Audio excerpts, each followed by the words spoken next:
지금 여러분 집 부엌에 설탕 있으시죠? 그 설탕 한 숟가락에 100년 전 한 조선인의 눈물이 담겨 있습니다. 일제강점기 조선인은 설탕을 만들 수 없었습니다. 일본이 독점했기 때문입니다. 그런데 한 사람이 말했습니다. 조선 사람도 설탕을 만들 수 있다. 20년이 걸렸습니다. 오늘 그 이야기를 들려드리겠습니다. 우리가 몰랐던 민족기업의 역사, 구독과 좋아요로 응원해주세요. 1920년대 조선. 시장에 가면 설탕이 있었습니다. 하얗고 달콤한 그것. 그런데 모두 일본에서 온 것들이었습니다. 가격은 비쌌습니다. 서민들에게 설탕은 귀한 것, 특별한 날에만 쓰는 것이었습니다. 왜 조선에서는 설탕을 만들지 않았을까요? 못 만든 게 아니었습니다. 만들 수 없었습니다. 일제는 설탕 산업을 철저하게 독점했습니다. 조선에서 설탕 공장을 세우려면 총독부의 허가가 필요했는데 조선인에게는 허가가 나지 않았습니다. 법으로 막은 것입니다. 설탕은 단순한 식품이 아니었습니다. 전략 물자였습니다. 설탕을 만들 수 있다는 것은 산업 능력이 있다는 뜻이었습니다. 일제는 조선인이 그 능력을 갖는 것을 원치 않았습니다. 조선은 원료를 제공하고 일본은 완제품을 만들어 파는 구조. 그것이 식민지 경제였습니다. 조선인 사업가들이 여러 차례 설탕 공장 설립을 신청했습니다. 결과는 매번 같았습니다. 불어. 빨간 도장이 서류 위에 찍혔습니다. 그런 시대에 한 청년이 있었습니다. 김현수, 1896년 전라남도 고창에서 태어났습니다. 집안은 부유한 지주 가문이었습니다. 그에게는 4살 위의 형이 있었습니다. 그 형이 김성수입니다. 김성수, 동아일보를 창간한 사람입니다. 1920년 민족의 표현기관을 표방하며 동아일보를 만들었죠. 일제강점기에 조선인이 조선어로 신문을 만든다는 것, 그 자체가 저항이었습니다. 형제는 어릴 때부터 한 가지 질문을 품고 자랐습니다. 조선이 독립하려면 무엇이 필요한가? 형은 생각했습니다. 민중을 깨우쳐야 한다. 그래서 신문을 만들었습니다. 동생은 다르게 생각했습니다. 산업이 없으면 독립해도 살 수 없다. 김현수는 산업보국을 꿈꿨습니다. 산업으로 나라에 보답한다는 뜻입니다. 조선인도 공장을 세우고 물건을 만들고 경제력을 가져야 진정한 독립이 가능하다고 믿었습니다. 김현수는 일본으로 유학을 갔습니다. 교토제국대학에서 경제학을 공부했습니다. 그런데 그가 진짜 공부한 것은 따로 있었습니다. 일본의 공장들이었습니다. 그는 틈날 때마다 공장을 견학했습니다. 방직 공장, 정미소, 그리고 설탕 공장. 적에게서 배웠습니다. 언젠가 조선 땅에 똑같은 것을 세우기 위해서 1919년 귀국 후 그는 바로 사업을 시작하지 않았습니다. 준비가 필요했습니다. 자본이 필요했고 경험이 필요했습니다. 1924년 김현수는 형 김성수 그리고 뜻을 같이 하는 동지들과 함께 회사를 세웠습니다.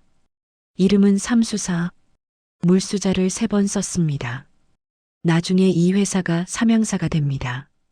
처음부터 설탕을 만들 수는 없었습니다. 허가가 나지 않았으니까요. 그래서 김현수는 다른 길을 택했습니다. 면직물이었습니다. 경성방직, 남만방적 등 방직 사업에 투자하고 참여했습니다. 옷감을 만들어 팔았습니다. 돈을 벌었습니다. 그 돈을 모았습니다. 설탕 공장을 세우기 위해서 15년이 넘는 시간이었습니다. 그 사이 일본의 방해는 계속되었습니다. 조선인 기업에 대한 세금 압박, 원자재 공급 제한, 판로 방해. 그래도 삼수사는 버텼습니다. 1930년대 후반 김현수는 드디어 설탕 사업 진출을 본격적으로 준비했습니다.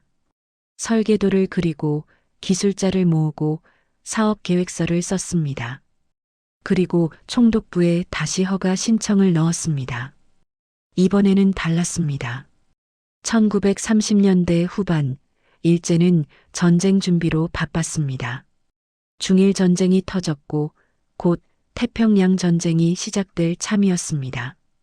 전시 체제에서는 물자가 필요했습니다. 설탕도 필요했습니다. 1939년 마침내 허가가 떨어졌습니다. 조선인 최초의 설탕 제조 허가였습니다. 물론 일제가 순수하게 허락한 것은 아니었습니다. 전쟁에 필요한 물자를 조선에서도 생산하게 하려는 계산이 있었습니다. 하지만 김현수에게 그것은 중요하지 않았습니다. 중요한 것은 드디어 조선인의 손으로 설탕을 만들 수 있게 되었다는 것입니다. 20년을 기다린 끝에 얻어낸 허가. 여러분은 어떻게 생각하시나요? 댓글로 들려주세요. 허가를 받은 김현수는 즉시 공장 건설에 착수했습니다. 울산에 부지를 마련하고 설비를 들여오고 기술자를 훈련시켰습니다. 1941년 삼양사 울산 공장에서 첫 번째 설탕이 생산되었습니다. 하얀 설탕 알갱이가 기계에서 쏟아져 나오는 것을 보며 김현수는 울었다고 합니다. 20년이었습니다. 청년 시절 품었던 꿈이 마침내 현실이 된 순간이었습니다. 조선인도 설탕을 만들 수 있다는 것을 증명한 순간이었습니다. 물론 기쁨만 있었던 것은 아닙니다.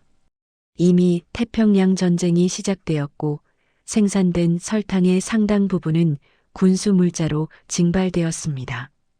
전쟁 말기에는 공장 가동 자체가 어려워졌습니다. 그래도 중요한 것이 있었습니다. 기술이 남았습니다.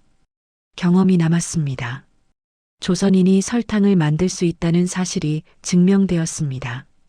1945년 8월 15일 해방이 왔습니다. 삼양사는 해방 후 혼란기를 거쳐 다시 일어섰습니다. 6.25 전쟁의 폐허 속에서도 공장을 재건했습니다. 1950년대, 60년대 삼양사는 대한민국 설탕 산업의 중심이 되었습니다. 설탕만이 아니었습니다. 삼양사는 사업을 다각화했습니다. 식품, 화학, 의약품. 김현수가 꿈꿨던 산업보국이 현실이 되어갔습니다. 형 김성수는 동아일보로, 동생 김현수는 삼양사로. 형제는 각자의 방식으로 민족의 자립을 위해 싸웠습니다. 형은 펜으로 민중을 깨웠고 동생은 공장으로 경제적 기반을 다졌습니다. 두 사람 모두 완벽하지는 않았습니다. 김성수와 김현수 형제에 대해서는 역사적 평가가 엇갈립니다.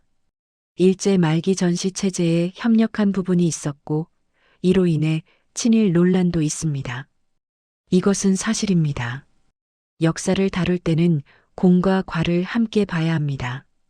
그러나 그들이 일제강점기에 민족 자본으로 기업을 일으키고 조선인도 산업을 할 수 있다는 것을 증명하려 했던 노력까지 부정하기는 어렵습니다.